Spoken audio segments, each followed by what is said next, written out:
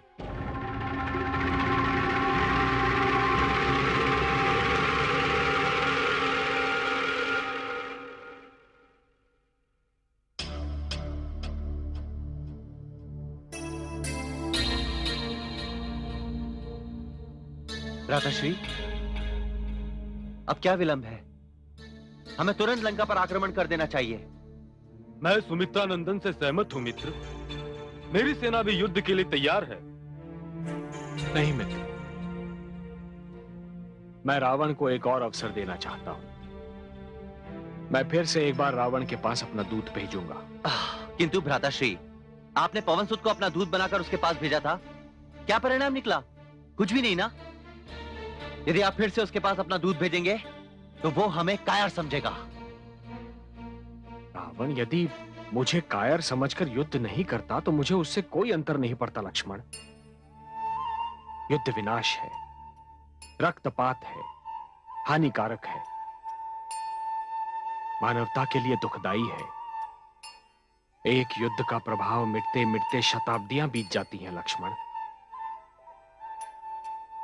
यदि रावण अब भी सम्मान सहित सीता को मेरे पास भेज देता है तो मैं उसे क्षमा करने एवं युद्ध ना करने के लिए तैयार हूं। जैसी आपकी इच्छा मित्र, आदेश दीजिए, किसे भेजा जाए?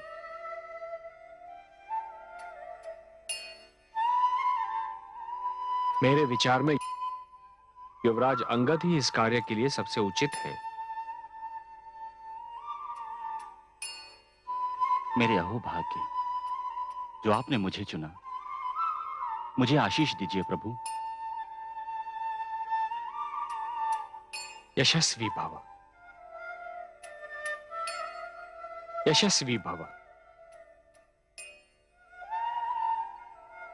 जय श्री राम।